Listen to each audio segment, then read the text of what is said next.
خاتمے کے لیے رو رہا ہوں، کیونکہ ایمان پر خاتمے کی کوئی گارنٹی کسی کی نہیں ہے۔ کون ایمان پہ جائے گا اور مرتے وقت کون کافر ہو جائے گا، اس کی کوئی گارنٹی نہیں ہے میرے بیٹے۔ امام سفیان ثوری کہتے ہیں استاد آپ 50 سال تک مسجد کی کبوتری بن کے مسجد کے اندر رہے اور آپ ایمان پہ خاتمے کے لیے رو رہے۔ فرمایا میرے بیٹے جنہوں نے رسول اللہ کے دور میں کلمہ پڑھا تھا ان میں سے بعض لوگ حضور کے وصال کے بعد کافر ہو گئے۔ مسلمہ کذاب نے جب جھوٹی نبوت کا اعلان کیا تو اس کی جھوٹی نبوت کی تصدیق کرنے والے لوگ کون تھے؟ جنہوں نے رسول اللہ کے دور میں کلمہ پڑھا تھا۔ تو جو رسول اللہ کو دیکھ کے کلمہ پڑھے، جب ان کے ایمان چھینے جا سکتے ہیں تو ہم کون؟ اس لیے میں رو رہا ہوں میرے بیٹے۔ تو امام سفیان ثوری کہتے ہیں میرے استاد کی یہ کیفیت دیکھ کر مجھ پر اللہ کا خوف طاری ہوا، اور اللہ کے خوف سے اور ایمان پر خاتمے کے حوالے سے خوف کی وجہ سے میری ریڑھ کی ہڈی کڑ کڑ کڑ کڑ کرتے ہوئے ٹوٹ گئی۔ اس کی پوری آواز پوری مسجد نے سنی، اور اس کے بعد سے آج تک کہ میں عصا لے کر کے چل رہا ہوں، جوانی میں میری کمر جھک گئی۔ آپ سے میں صرف پوچھنا چاہتا ہوں اللہ کے بندو، جنتی ہونے کا گھمنڈ کرنے والوں، جنتی ہونے کا غرور کرنے والوں، نہ زندگی میں نماز ہے، نہ روزہ ہے، نہ کلمہ صحیح یاد ہے، نہ کلمے کا ترجمہ صحیح یاد ہے، پاپ کتنے کرتے ہو، جرائم کتنے کرتے ہو، شاید ہی کوئی ایسا گناہ ہے جو ہم سے چھوٹ گیا ہو۔ ہم نے کتنے جرائم اور گناہ کیے، کبھی ہم نے سوچا ہم ایمان پہ دنیا سے جا سکیں گے؟ ہمارا خاتمہ بھی ایمان پہ ہوگا؟ سوچو تو صحیح۔ یہ بات میں لوگوں کو کہتا ہوں تو بری لگتی ہے، میں کہتا ہوں کہ اگر نبی کا بیٹا بھی ایمان پہ نہ مرے تو اللہ اس کو بھی جہنم میں ڈالے گا۔ نبی کا بیٹا بھی اگر ایمان پہ نہ مرے اللہ اس کو بھی جہنم میں ڈالے گا۔ لوگ کہتے ہیں کیا نبی کا بیٹا بھی کفر پہ مر سکتا ہے؟ میں نے کہا ہاں، حضرت نوح علیہ السلام کا بیٹا کفر پہ مرا، اور اللہ نے بہرحال اس کے نسب کو ختم کر دیا لیس من اہلک کہہ کر۔ لیکن بہرحال بتاؤ جب اولو العزم نبی کا بیٹا کفر پر دنیا سے جا سکتا ہے تو کیا ہمارا باپ کوئی نبی ہے؟ پھر ہم اتنے غافل کیوں ہیں؟ اور ہم یہ کیا سوچتے ہیں کہ ہم ایک بار سبحان اللہ کہیں گے تو جنت میں چلے جائیں گے؟ میرے عزیز، ہزاروں سال عبادت کرنے والا بھی جہنمی بن سکتا ہے۔ ہم کس بلا میں ڈوبے؟ ہم کیوں نہیں ڈرتے اللہ سے؟ غوث اعظم جیسے حسنی حسینی سید ہمیشہ روتے تھے۔ کس لیے روتے تھے؟ ایمان پہ خاتمے کے لیے۔ ایمان پہ خاتمے کے لیے غوث پاک روتے تھے۔ ایک دن کسی نے عید کے دن روتے دیکھا تو پوچھا مرشد آپ عید کے دن رو رہے؟ فرمایا کہ کیوں نہ رو؟ تو کہا آج تو عید کا دن ہے۔ کہا عبد القادر کی عید اس دن ہوگی جس دن اس کا خاتمہ ایمان پہ ہوگا۔ جس نے مردے زندہ کیے وہ ایمان پر خاتمے کے لیے رو رہے ہیں۔ اور غوث پاک فرماتے ہیں سیدنا غوث الثقلین رضی اللہ تعالیٰ عنہ کہ اگر کوئی ایمان پہ خاتمے کی فکر نہیں کرتا مجھے ڈر ہے کہ مرے گا تو کافر ہو کے مرے گا۔ اب تھوڑا سا ذرا میں اشارے کر دوں کون کون لوگ کفر پر دنیا سے جاتے، کون لوگ ایسے ہیں کہ جن کے لیے ڈر ہے کہ مریں گے تو کافر ہو کے مریں گے۔ مرتے وقت کس کس کا ایمان چھینا جاتا ہے؟ نمبر ایک، جو غسل جنابت میں تاخیر کرتا ہے، یعنی میاں بیوی کے تعلق قائم کرنے کے بعد جلدی غسل نہیں کرتا، دیر سے غسل کرتا ہے۔ ڈر ہے کہ جب وہ مرے گا تو مرتے وقت اس کا ایمان چھین لیا جائے گا۔ اس لیے میں مرد اور عورتوں سے بہت حیا کے پردے میں کہتا ہوں جس وقت غسل فرض ہو جائے، رات ہو تو رات، دن ہو تو دن، اس میں عجلت کرنا، جلدی کرنا، تاخیر نہیں کرنا۔ اگر کوئی عذر ہو تو کم سے کم وضو یا تیمم کر کے سونا، لیکن اتنی دیر مت کرو کہ سورج نکل جائے۔ سورج نکلنے اتنی دیر کرنا یہ حرام ہے، اس سے زیادہ تاخیر نہیں کر سکتے، اس سے پہلے پہلے کیا جائے۔ تو جو غسل جنابت میں تاخیر کرے گا ڈر ہے کہ مرے گا تو کافر ہو کر مرے گا۔ بلکہ ایک روایت مجھے یاد آئی، ایک بہت بڑے محدث تھے، بہت بڑا محدث، مرا تو عیسائی ہو کر مرا، عیسائی ہو کے مرا۔ اس کی بیوی سے کسی نے پوچھا یہ عیسائی کیسے ہو کے مرا؟ تو بیوی نے بتایا کہ جب اس پہ غسل جنابت فرض ہوتا تھا تو اس کو یہ کہتا تھا یار عیسائیوں میں یہ رسم بہت اچھی ہے کہ ان کے یہاں غسل جنابت نہیں اور ہمارے یہاں غسل جنابت کی تکلیف ہے. غسل جنابت وہ وقت پہ کر لیتا تھا لیکن اس کو جان پہ آتی تھی, تکلیف ہوتی تھی غسل کرنے میں, اس لیے اس نے عیسائیوں کے غسل جنابت نہ ہونے کی تعریف کی. تو اس نے عیسائیوں کے اس عمل کی تعریف کی تو مرنے سے پہلے وہ عیسائی ہو گئے. صرف تعریف کی, عمل نہیں کیا. آپ تو مشرکین کے طریقے پہ عمل کر رہے ہو.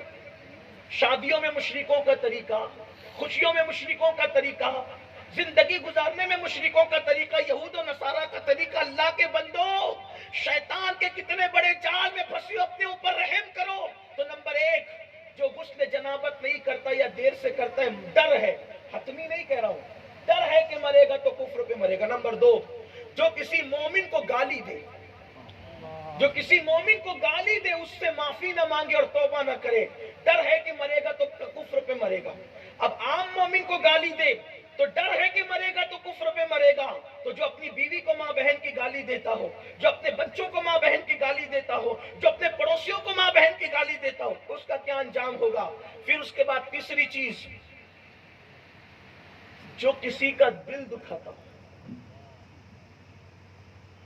جو کسی کا دل کی پرواہ نہیں کرتا, دل دکھاتا ہو, ڈر ہے کہ مرے گا تو کافر ہو کے مرے گا. اس طرح کی لمبی فہرست ہے. اور ایک اور اہم بات سمیٹتے ہوئے, جس نے کبھی ماں باپ کے دل کو اذیت پہنچائی, جس نے کبھی ماں باپ کے دل کو اذیت پہنچائی, مرتے وقت اس کی زبان پہ کلمہ نہیں آئے, ڈر ہے تو مرے گا تو کافر ہو کے مرے گا. آج ماں باپ کے ساتھ کیا سلوک کیا جا رہا ہے. ابھی میں آیا, شبیر باپو میرے پاس بیٹھ کے رو رہے, پیر طریقت عالم ہے. کیوں رو رہے تھے پتہ ہے؟ دولت کے لیے نہیں, مال کے لیے نہیں, ماں کے لیے. کہہ رہے تھے یہ غم بھلایا نہیں جاتا. میں نے کہا یہ غم بھلانے کا ہے بھی نہیں. کون بھول سکتا ہے ماں کو؟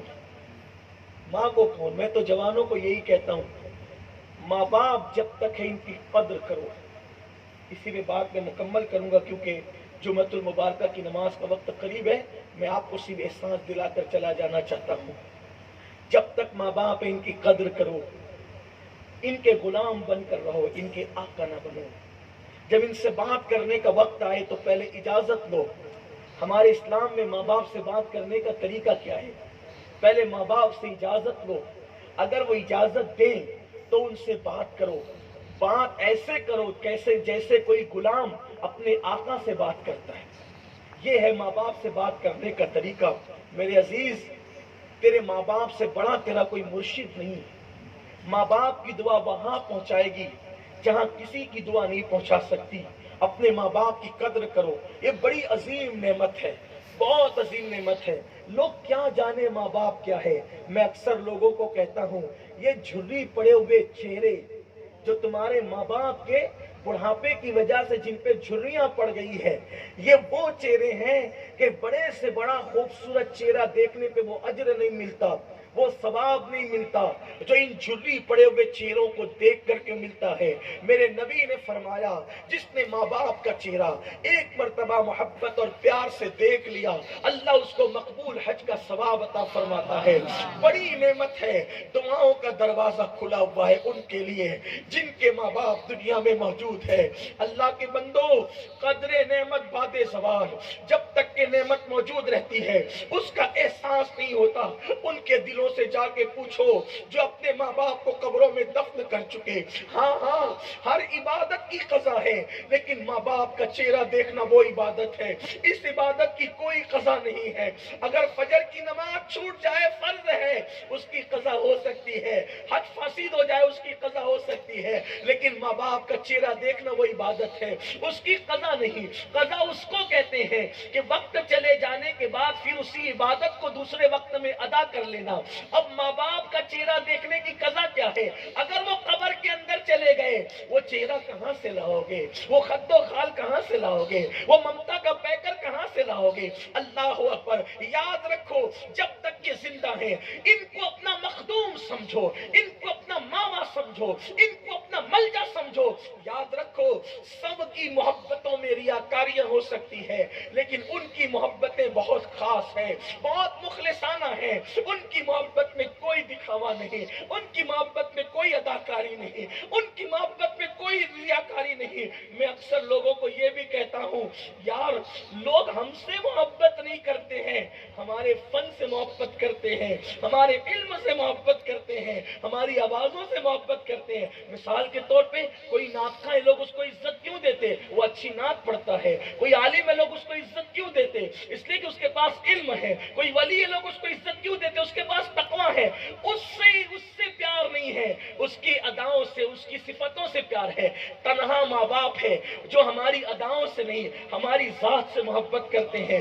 جب ہم بستر میں پیشاب کرتے تھے تب بھی وہ ہم سے محبت کرتے تھے، جب ہم بدبودار پاخانہ کرتے تھے تب بھی وہ ہم سے محبت کرتے تھے۔ لیکن آج لوگوں کو کیا ہو گیا؟ وہ سب سے پیار کرتا ہے، ماں باپ سے نہیں کرتا۔ میرے نبی نے فرمایا قیامت کی نشانیوں میں سے ایک نشانی ہے، لوگ اپنے دوستوں پہ خرچ کریں گے اور اپنے ماں باپ پہ خرچ کرنے میں دل چھوٹا کریں گے۔ یہ قیامت کی نشانیوں میں سے نشانی ہے۔ اللہ اکبر۔ ساس سسر کا بھی احترام کرو، لیکن اگر بیوی کہہ دے کہ میرے ماں باپ کے لیے خرچہ کرنا ہے تو نہ نہیں نکلتا۔ لیکن اپنے ماں باپ کا حال کیا ہو گیا؟ کچھ ایسے ماں باپ ہیں، ایسے ناہنچار اولاد ہیں جو ماں باپ کو دواؤں کے لیے ترساتے ہیں، جو ماں باپ کو غذاؤں کے لیے ترساتے ہیں۔ نہیں، جن ماں باپ نے ہمیں کھلایا پلایا، اللہ اکبر، لوگوں کو کیا ہو گیا؟ جب اچھی غذائیں آتی تھی تو ماں چھپا کے رکھ لیتی تھی کہ میرا بیٹا اسکول سے آئے گا تو میں اس کو کھلاؤں گی، یہی ہے نا۔ اور آج اچھی غذائیں آتی ہے، ہم دوسروں کو کھلاتے ہیں، ماں باپ کو بھول جاتے ہیں۔ بولو، دوسروں کی دعوت کرتے وقت جتنے اہتمام سے تم کھانے پکاتے ہو، کبھی اپنے تنہا ماں باپ کے لیے پکائے؟ اہل منبر سے معافی چاہتے ہوئے ان کو بھی کہوں گا،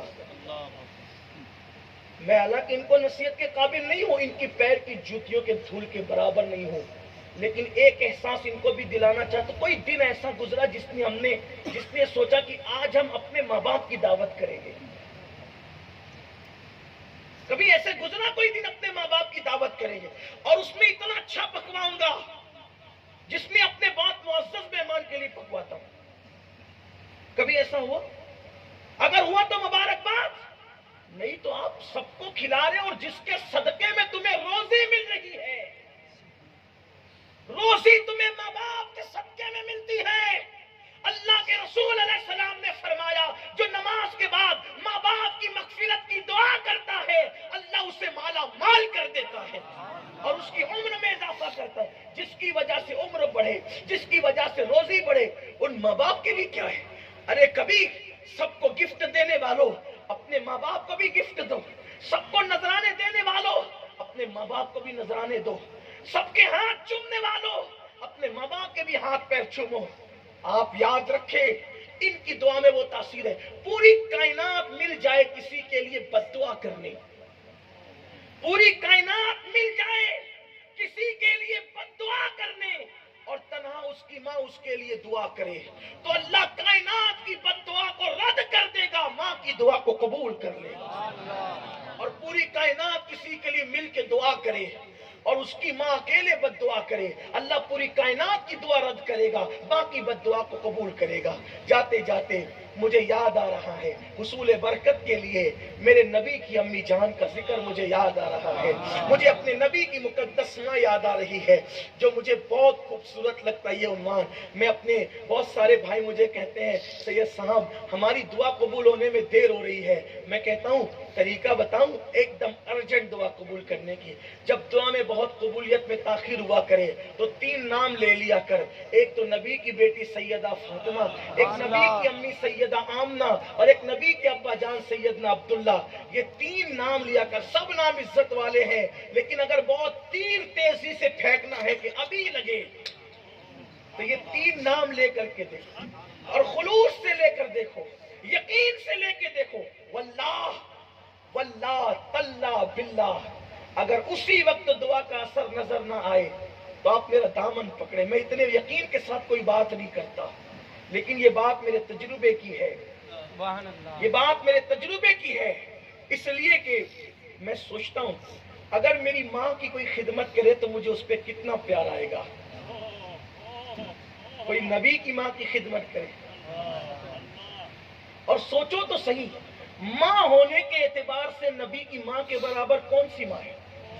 اور ابا ہونے کے اعتبار سے نبی کے بابا کی طرح کس کا باپ ہے؟ یہ شان والے لوگ ہیں۔ اللہ اکبر۔ میرے نبی کی امی جان کا ذکر یاد آیا۔ آپ کو بتاؤں، ایک دن حلیمہ سعدیہ، چونکہ میلاد کا مہینہ تھا، حلیمہ سعدیہ حضور کو لے آئی۔ 2 سال کے بعد واپس کرنا ہوتا تھا بچوں کو، حلیمہ واپس لائی۔ ان دنوں مکے میں وبا تھی۔ سیدہ آمنہ نے کہا آج کل مکے میں وبا پھیلی ہوئی ہے۔ حلیمہ نے کہا میرا دل یوں بھی نہیں چاہتا کہ میرے شہزادے کو میں آپ کو سونپ دوں، اگر اجازت دے تو کچھ دن کے لیے اور لے کے جاؤں، وبا کے بعد واپس لاؤں گی۔ پھر اس کے بعد حلیمہ واپس لائی، مزید 3 ساڑھے 3 سال کے بعد۔ اس وقت اللہ کے رسول علیہ السلام کی عمر شریف ہو گئی تھی 5 یا 5.5 سال کی، اور لا کر کے پھر حضور کو سونپ دیا۔ پھر ایک دن سامنے بٹھایا اپنے بیٹے کو، کس نے؟ سیدہ آمنہ نے۔ ہائے ہائے کیا ماں ہے!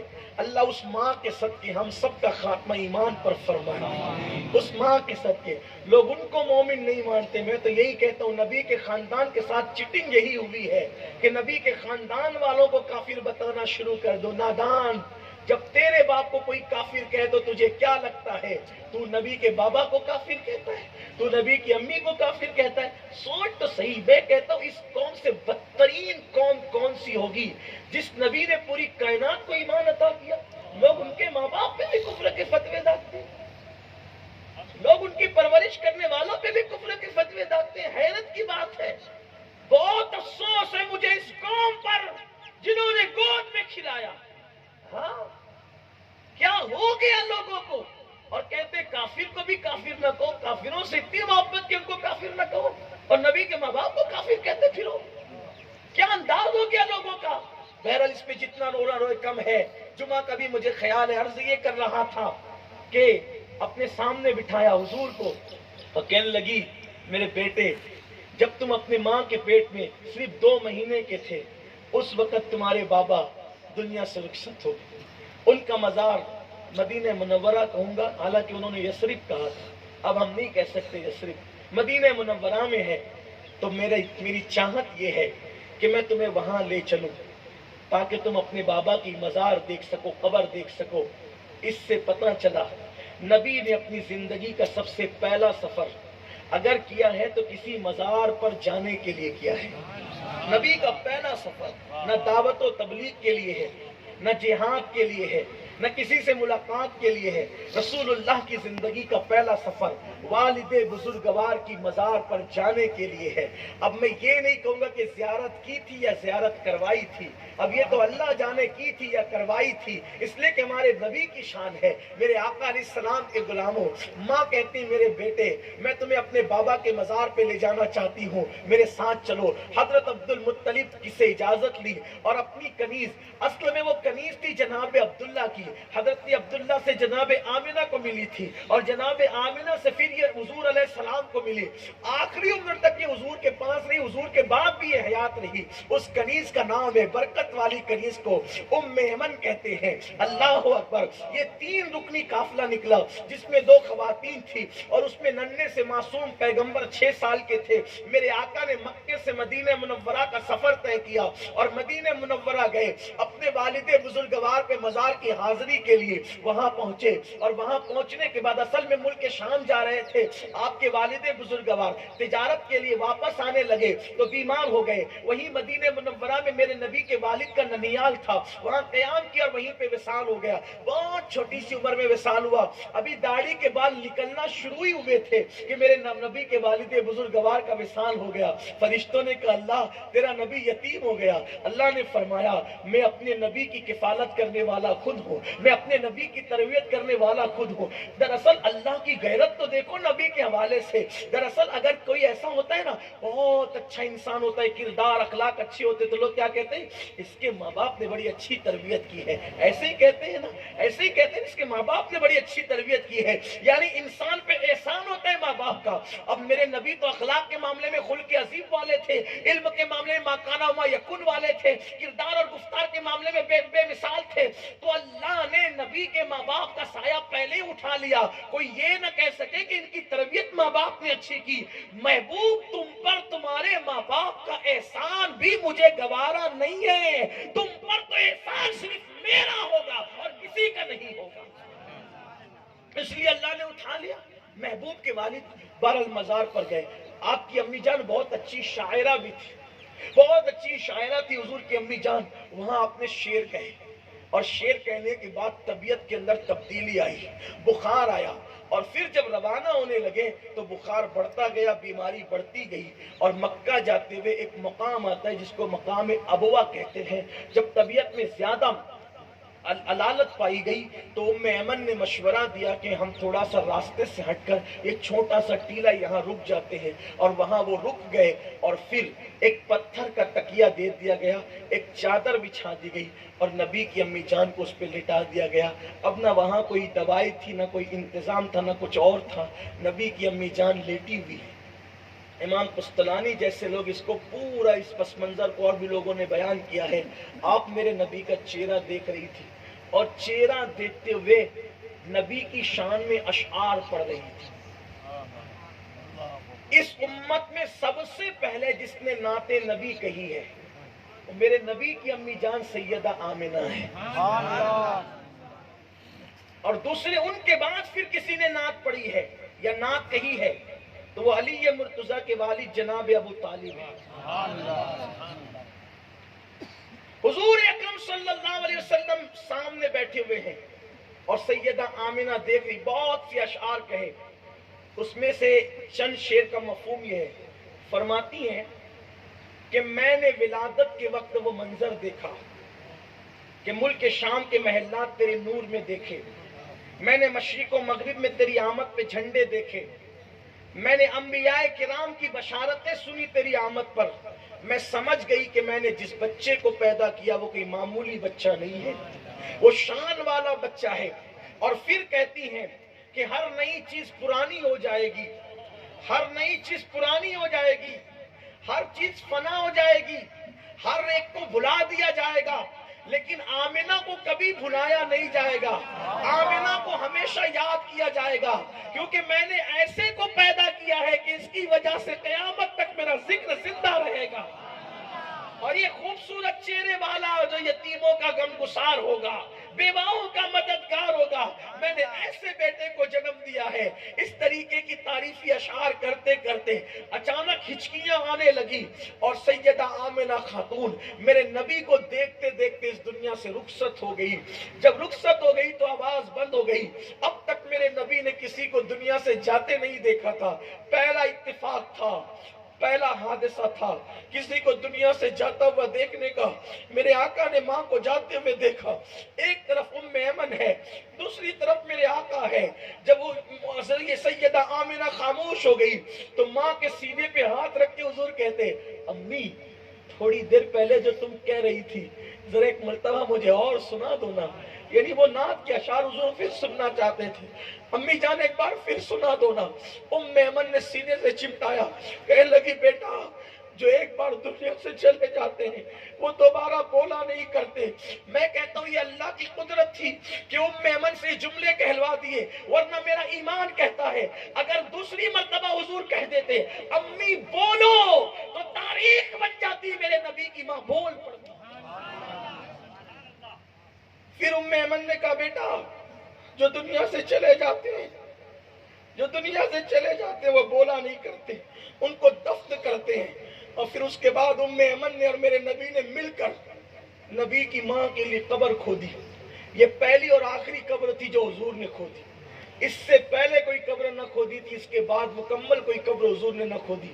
حضور نے اپنی ماں کے لیے قبر خود کھودی تھی 6 سال کی ننھی سی عمر میں۔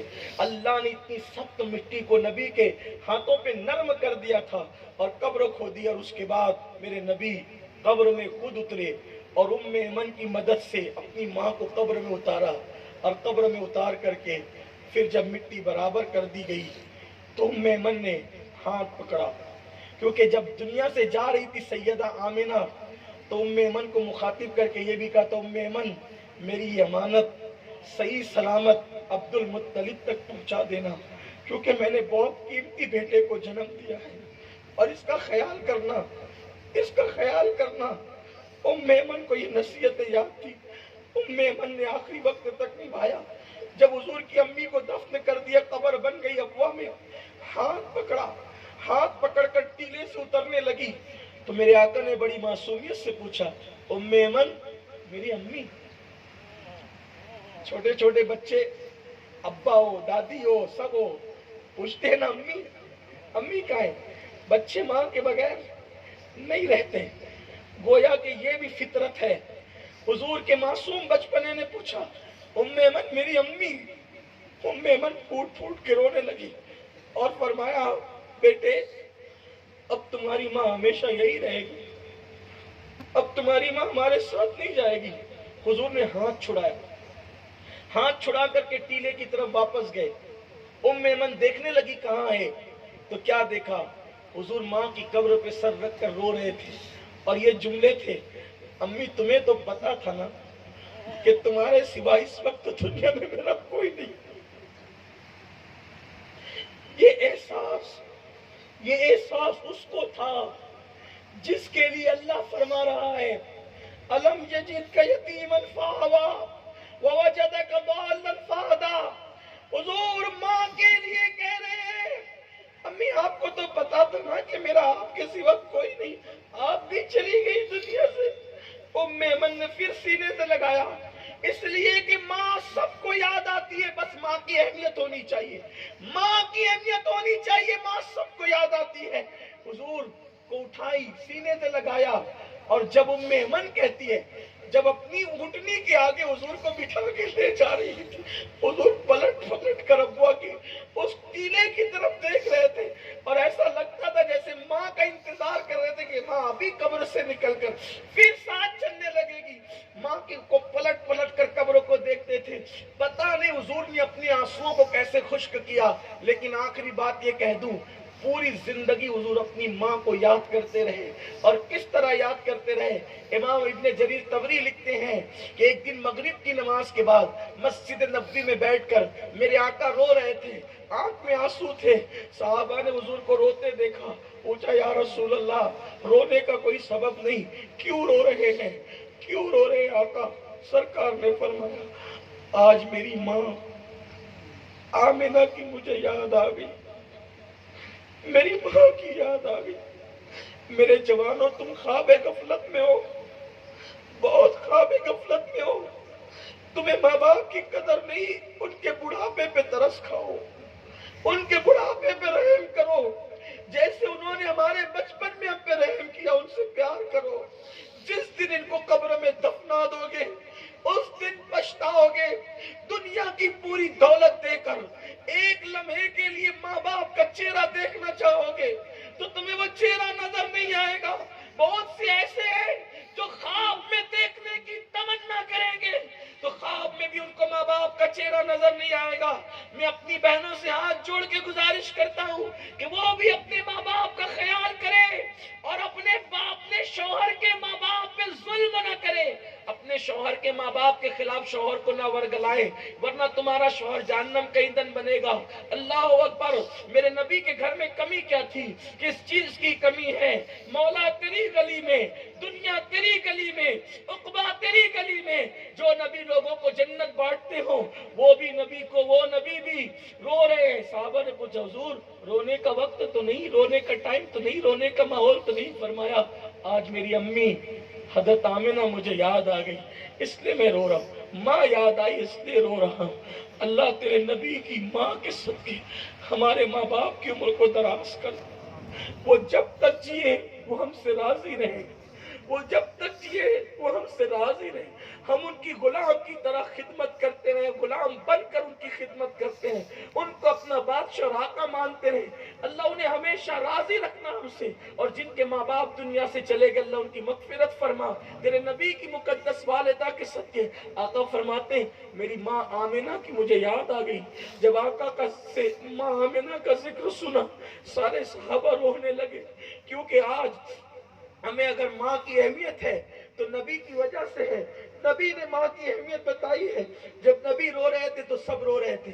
تھوڑی دیر کے بعد افاقہ ہوا, حضور علیہ السلام کو تھوڑے سے آنسو تھمے تو سرکار نے صحابہ سے کہا, اے میرے صحابہ, اگر آج میری ماں آمنہ حیات ہوتی تو کیا ہوتا؟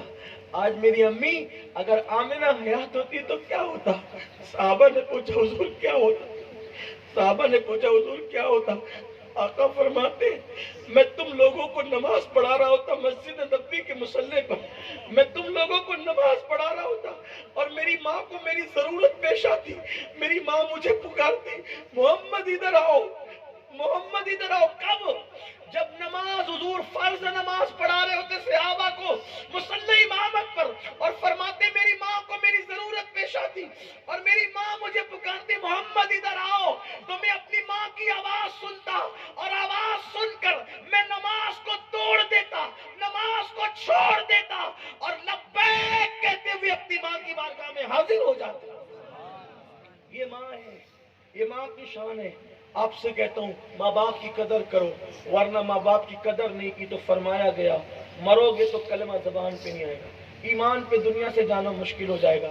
دعا کرتا ہوں اللہ شبیر باپ اور ان کے بھائیوں کا غم ہلکا کرے, اللہ انہیں توفیق دے کہ ان کا غم ہلکا ہو جائے, اور اللہ ان کی والدہ جو ہماری بھی ماں تھی, ہماری بھی ماں کی مخدومہ صاحبہ, اللہ تعالیٰ ان کی مغفرت کرے, کروٹ کروٹ اللہ انہیں جنت کی بہاریں عطا کرے, اللہ ان کی قبر کو بقائے نور بنائے, قبر میں بی بی زہرا کی چادر تطہیر کا سایہ عطا کرے, قبر میں اللہ رسول کا پیار شفقتیں محبتیں عطا کرے, اور اللہ ہم سب کو ایمان و سنیت پہ رکھے, ایمان پہ خاتمہ فرمائے.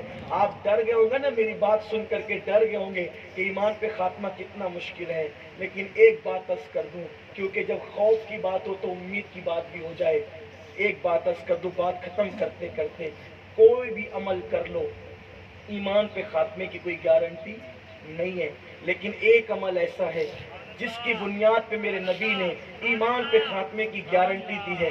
آقا فرماتے ہیں من مات حب آل محمد ماتا مومنا, کہ جو میری اہل بیت کی محبت میں مرے گا وہ ایمان پر دنیا سے جائے گا.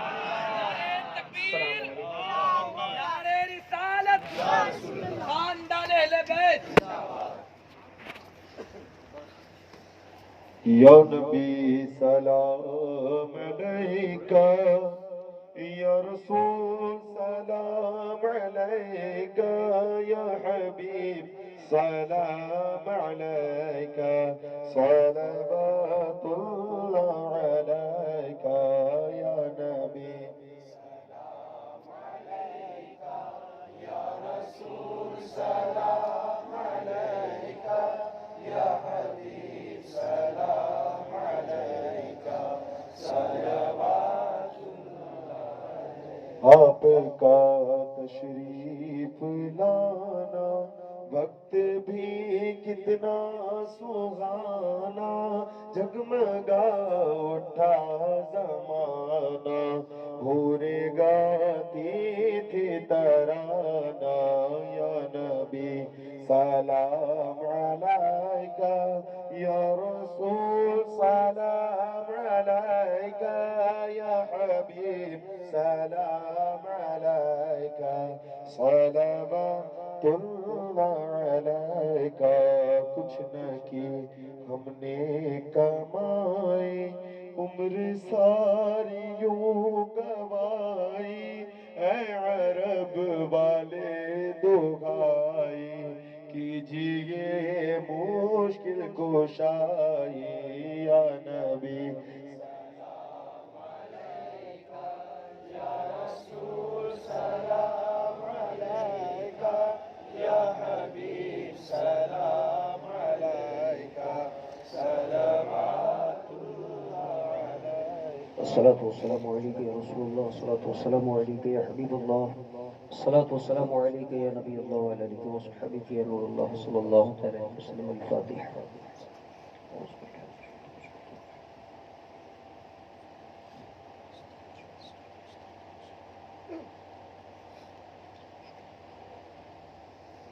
مولا کریم کا سزمندہ نوازا اس محفل پاک کو اپنی بارگاہ میں قبول فرما. مولا جو کچھ بھی ذکر پاک ہوا مولا تعالیٰ ذکر پاک کو اپنی بارگاہ میں قبول فرما. جن لوگوں نے حاضری دی مولا ان کی حاضری قبول فرما. مولا سب کا ثواب تیرے پیارے محبوب صلی اللہ تعالی وسلم کے بارے میں مولا قبول فرما. مولا اپنے حبیب کے صدقے میں تمام انبیاء کرام صحابہ کرام تابعین تبع تابعین ازواج مطہرات اہل بیت اطہار ائمہ اہل بیت ائمہ مجتہدین والسلاسل اللہ کے تمام بزرگان دین کے روایت مقدس کو مولا قبول فرما. بالخصوص ہماری والدہ محترمہ سیدہ خدیجہ مار کے روح کو اس کا ثواب پیش کرو مولا قبول فرما. اپنے حبیب کے صدقے میں مولا ان کی مغفرت فرما. مولا انہیں جنت الفردوس میں اعلیٰ سے اعلیٰ مقام عطا فرما. مولا ان کی قبروں کو جنت کے باغوں میں سے باغ بنا دے. اس پر انوار رحمت کی بارش فرما. مولا اہل خانہ کو صبر جمیل عطا فرما. مولا کریم اس محفل پاک میں جو بھی آئے مولا تعالیٰ سب کی حاضری قبول فرما. سب کے دامن مراد کی پر فرما دے. سب کی خالی جولیوں کو بھر دے. مولا اہل بیت اطہار کے صدقے میں پنجتن پاک کے صدقے میں مولا حاضرین کے دلوں میں جو بھی نیک جائز مرادیں مولا تعالیٰ سب کی مرادیں عطا فرما دے. مولا ہم سب کو پنج وقت نماز پابندی کے ساتھ پڑھنے کی توفیق عطا فرما. تیرے محبوب صلی اللہ علیہ وسلم کی سچی محبت نصیب فرما. تیرے پیارے محبوب کی آل سے محبت کرنے کا جذبہ ہم سب کو عطا فرما. مولا فضل فرما کرم فرما رحم فرما. تجھے فضل کرتے نہیں لگتے بعد نہ ہو تو سمایوس امیدوار. کچھ رہے یا نہ رہے پر یہ دعا مولا نزا کے وقت سلامت میرا ایمان رہے. لی خمسۃ اطفی بہا حر الوباء الحاطمہ المصطفیٰ والمرتضیٰ وابنہما والفاطمہ. ان اللہ وملائکتہ یصلون علی النبی یا ایھا الذین آمنوا صلوا علیہ وسلموا تسلیما. اللہم صل علی سیدنا ونبینا ومولانا محمد وعلی آلہ سیدنا مولانا محمد والسلام علیک یا رسول اللہ. سبحان ربک رب العزة عما یصفون وسلام علی المرسلین والحمد للہ رب العالمین بحق لا الہ